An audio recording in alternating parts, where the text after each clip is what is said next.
Hey everybody, it's Mark back on another vid. So I just want to show you guys, like, right now it's basically like, I don't know, 40 degrees outside. It's saying inlet temps are 47. It's saying it's 37 outside actually. So you can see how like your inlet temps are always like 10 degrees higher. In the summertime, you're almost 15 degrees higher on your inlet temps. Let me get into fifth real quick. Sorry about putting my finger in front of the camera, but anyway, yeah, let me spin this around so we can talk for a little bit.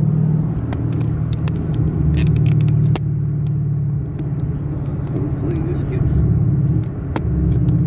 on a good angle.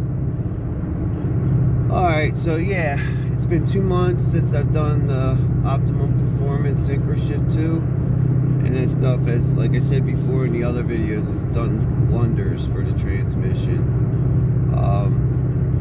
I've just spent like basically the last 15 months that I've had the car just learning it, learning things about it. Let me adjust this camera just in case I'm not all the way in the picture. Alright, yeah, just learning about the car, the different makes, the different models, what they come with, different generations of Coyotes, all that kind of stuff, and the MT82. I'm always so hard on this transmission. I always beat up on it in every video. I'm always going on about how terrible it is. And it's really not that bad if I'm being honest. I always make it out to be like, I think I've been locked out like 10 times in the 15 months I've been driving the car. That's really not a lot. You know what I mean? And like I said before, I might attribute like half of those lockouts as my own bad, like missing the gate or something like that. But I'm having a braided clutch line done tomorrow. Once I've had that in the car for a week or so, I'll come back and do a video on it and let you guys know, you know, if it's done anything for the clutch feel. Since it's gotten cold out, the clutch pedal feel hasn't really felt bad to me. It's going in gear every time. I haven't had any kind of lockout since I've done the Synchro Shift 2. I'm not saying that fixed it. I think it's always, like I said, a combination of things. I think it's the clutch. The clutch line, I think, is one of the #1 culprits of the issue. And then you have the feed line from the to the master cylinder from the slave cylinder, and then from the reservoir. That reservoir line that goes to the master cylinder, that line starts working its way off the reservoir. I noticed that on the Mustang website. So I went out and looked at mine, and sure enough, there it was, halfway worked off the reservoir with a little bit of fluid around the end of it. So I ended up getting on there and working and jamming it all the way back on, and since I've done that like 2 weeks ago, it hasn't moved a millimeter. I'm always popping the hood, checking, you know, to see if it's like sliding back off again, and not at all. It's still in the same spot. But what I did was I did go out and I ordered the Steeda reservoir replacement line, just in case. I'm probably going to pop that on myself instead of paying the guy to do it. If it comes in today and I have it for tomorrow, I'm just going to ask the guy to do it when he does the clutch line. That way, in case there's a bunch of pumping, we only have to do that once on the clutch pedal to get the air out of the lines and get the, you know, the new line on and working. But yeah, other than that, man, the car's been great. I'm enjoying it. I love the manual.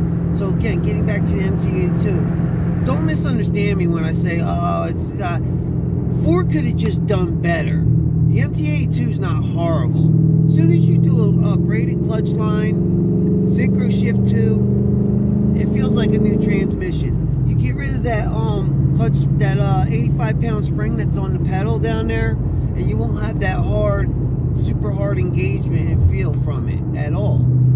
Get the 20-pound spring or the 25-pound spring from Steeda, or pull it all together, and it's soft. It feels smooth. It feels how it should, actually.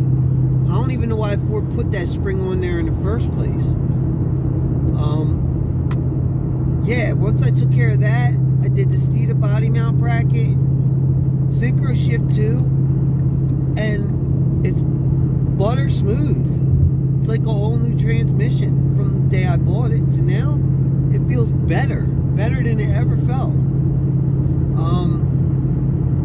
I don't think the Synchro Shift 2 fixes any, it ain't gonna, like, if you got teeth missing in your gearing and stuff, it's not gonna fix that, but it does smooth things out a lot. And I don't know if it's just the Synchro Shift 2 in itself or the additive that I put in with it. And as far as that goes, I recommend checking that and doing that like every 15 to 20,000 miles. Do your transfer case and do your rear. Because I did mine just as I hit, like, I was actually at 13,900 miles when I did my rear and my transfer case.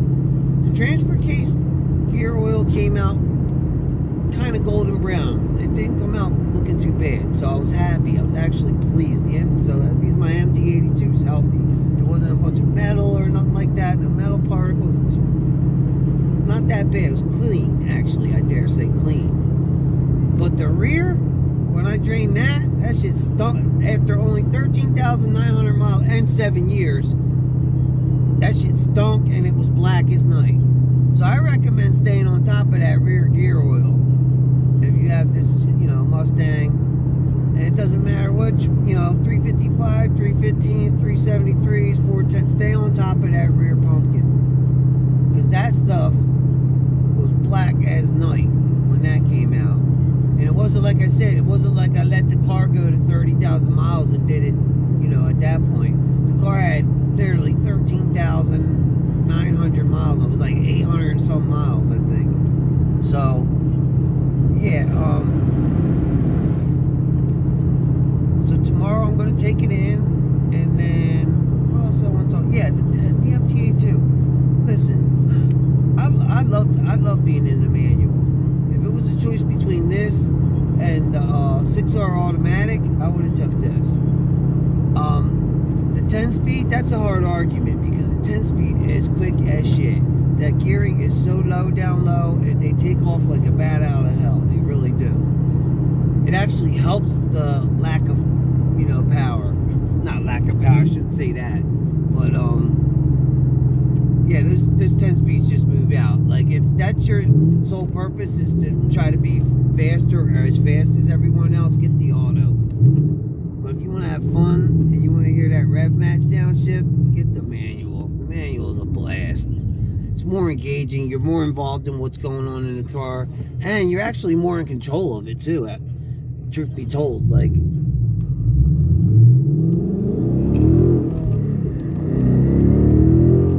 the car kicks out a little bit, gets a little sideways.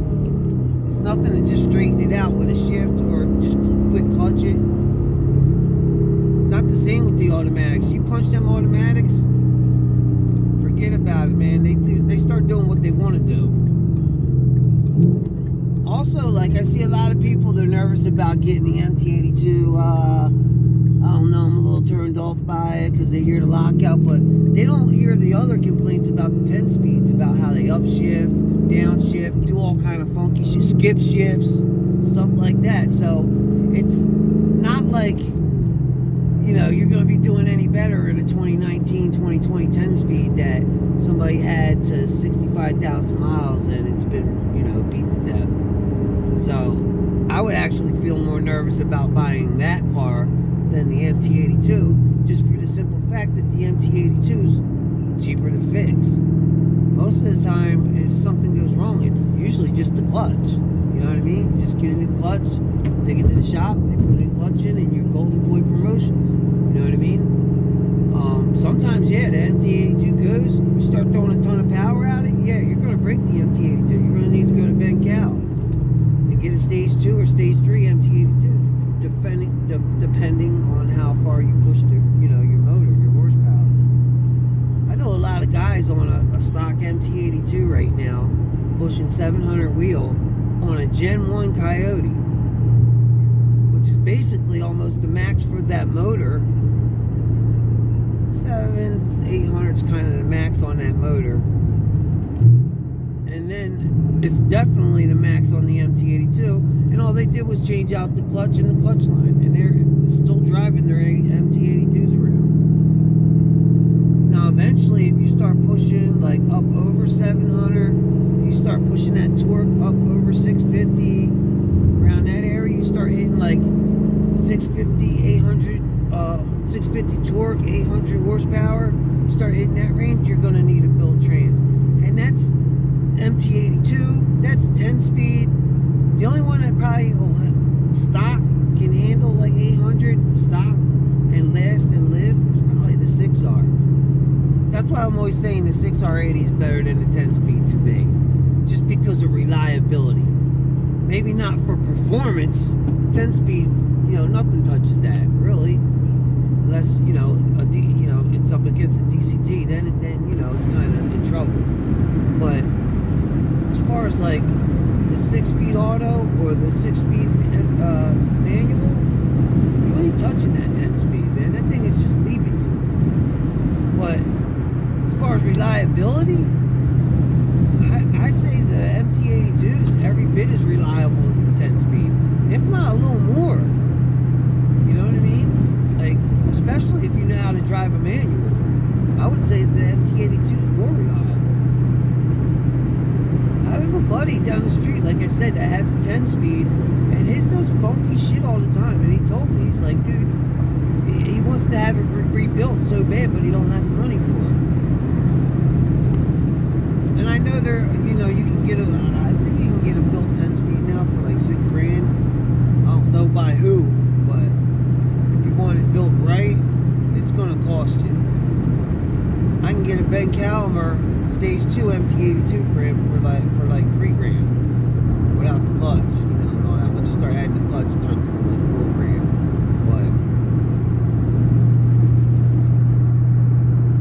But yeah, I don't know, man. My opinion, the manual to me is the safest way to go because this is the cheapest one to fix if something happens. It's going to be about anywhere from $1,000 to $2,000 cheaper to fix. Worst case scenario for the 10-speed, worst case scenario for the MT82. It's going to be a $2,000 difference. I don't know.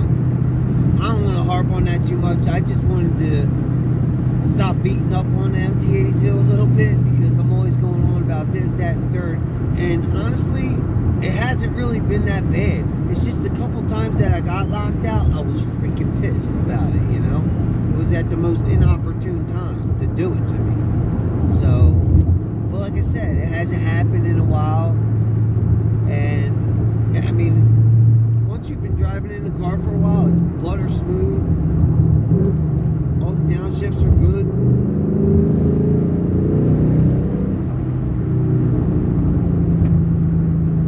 If you're going deep into the red, there's a good chance you're going to get locked out, especially if you're not on a tune. I don't know.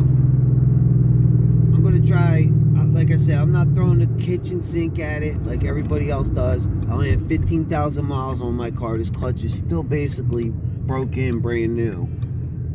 It's the stock one, but I'm not changing it out until it goes. You know what I mean? So do everything around except for the clutch and the shifter. I'm going to do the braided clutch line. Like I said, I've already done the steel body mount, which in itself has made a huge difference in the way the car shifts. It self-centers, so there's less of a chance of you missing third gear with that body mount under there. And the Synchro 2 has just made it like you feel like it's a brand new transmission. I swear to God, man. It really does. I can't help but laugh about it because I didn't think it was gonna actually feel this good. But yeah, I'm almost back home.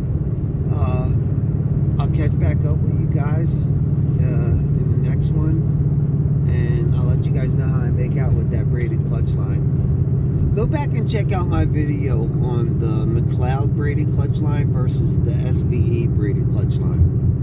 I don't recommend that McLeod, honestly. And I know there's, that's going to be controversial because there's a ton of guys using the McLeod, but I just did not like it. It just feels cheap garbage to me.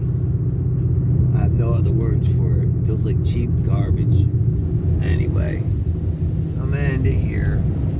Again, when I get the braided clutch line in, and I've been driving around in it for a few weeks, I'll let you guys know how I make out with that. Alright, you guys take care. I'll see you guys in the next one. And God bless and happy holidays too. Just want to throw that in. Take care.